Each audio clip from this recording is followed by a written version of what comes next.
y meddiant, wel, gan y Drenewydd mae o'n heleth, da ni wedi gweld hynny. A nhw sicr sydd wedi edrych, debyca. Gwaith bach da eto. A Rushton, gweithio mor galed ar draws y gol. Mae fewn i rwyd i hun oddi ar Flint. A'r cradur bach. Ddoth y bel mewn mor gyflym, mor galed gan Rushton. Ond oedd deryddiaeth Flint yn gwbl anghywir a mae'r Drenewydd ar y blaen. Ôl beniad ar draws y gol. A Robles gafodd y peniad. Ac unwaith eto, Aberystwyth yn geid digon, dim ond digon i'w chlirio hi.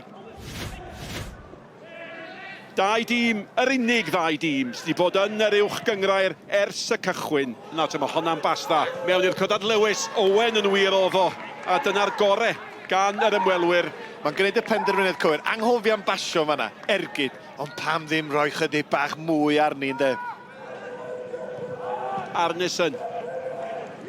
Ond nhw'n ei cholli hi yn rhy hawdd, yma Robles am fanteisio. Lewis yn ôl, efo fo, gwaith da gan Lewis, y dyfarnwr yn gadlu'r chwarae mynd yn ei blaen. Williams fewn i'r cwd, mae'n cael ei wthio ar llawr, a mae'r gic o'r Smotin yn cael ei rhoi am y gwthiad na'r Arys. Oedd hwnna yn ddiangen yn doedd. Penderfyniad cywir, mi fydd y Drenewydd yn siomedig fod o ella ddim wedi gadael i'r gêm lifo a chwarae oherwydd maen nhw wedi sgorio, ond o'na wthiad, o'na fagliad, mae'n gic o'r Smotin. Ac yna myneddgar aros i sgorio i drydydd gol ar 10 o'r tymor. Mae Williams dim camgymeriad o gwbl. A da chi ryw deimlo a gallai honno fod yn ergyd angeuol i Aberystwyth. A dwi'm yn siŵr os oedd angen ildio'r drosedd yn y lle cynta o gwbl. Ond nawr mae'r dasg yn anferthol a'r Drenewydd ar y blaen o 2-0. Williams. Sbiwch ar yr hediad gan Roberts. Sbiwch mor hawdd ydi iddo fo. Roberts troed ar y sbardyn. Arys! Ac mae'n dair. Ac mae'r Drenewydd yn sydyn wedi mynd yn rhemp. Pwysa perffaith ar y bas gan Williams. Reit i lwybr Callum Roberts. A wedyn, jyst rhoi dim o'n ardal. Ardal fygythiol a wedyn Arys. Mae di ennill y Smotin yn mynd am beniad a rwan mae di cael y gol mae yn heiddi. Pan mae yna groesydd yn dod i fewn, gwneud siŵr bod chdi teg at y postyn pell yna. Ymuno efo'r ymosodwr. A nathon ni weld Williams yn dal bel fyny. Gwni weld beth i gwyddith y fama, Nick. Mae wedi cael y croesydd honna fewn. Rushton. Mae bron fel cic-rydd. Rushton! 10 munud o'r ail hanner sydd i chwarae. Ac o fod ar ei holi o gol i ddim, mae Aberystwyth eisoes ar ei holi o beder i ddim. Chwalfa. Rhy hawdd. Llawer i hawdd a mae'r ysbryd wedi diflannu. Oedden nhw'n brwydro yn rhan y cynta, ond erbyn hyn, mae'n ddigalon ar Aber. Mae Drenewydd rwan, sbïa lle sydd ganddyn nhw ar draws y cae. Sears eto, mae o'n cael gêm ardderchog yn dydi. Mae'n cael pethau rhy hawdd o Rushton i gadael i Arys. A bron iawn, oedd na ddewis, sgoria di. Na, sgoria di.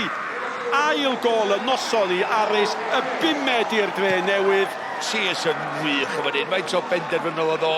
Ond neb so clirio i Aberystwyth, neb ar ei blaenau traed.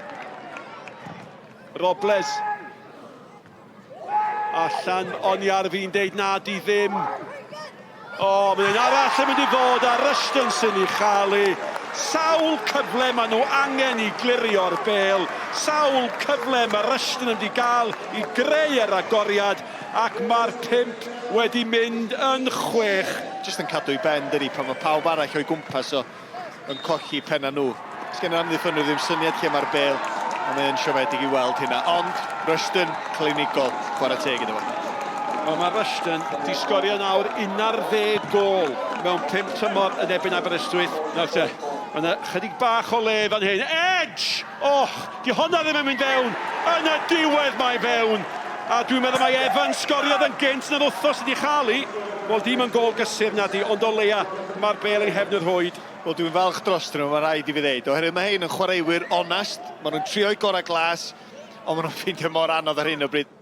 It's a good win. We came out second half and we really put them to the sword, so we're really good with the win. Second half, I think, for 15 minutes in the second half, we were fantastic. Scored some really good goals, and our quality of our play and our approach play and our delivery and our finishing was top class. So yeah, really pleased, obviously, to come in a local derby and win and score the amount of goals. And look, on another day, we probably missed 2 or 3 good chances as well to score some more. But really pleased, and probably the only disappointment was the goal we conceded at the end. But look, it's a good win for us. First half, they had a lot of possession.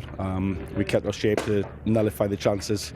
We started getting into the game towards the end of the first half. 1 or 2 chances we could have equalised. We knew we were going to get the ball long spells.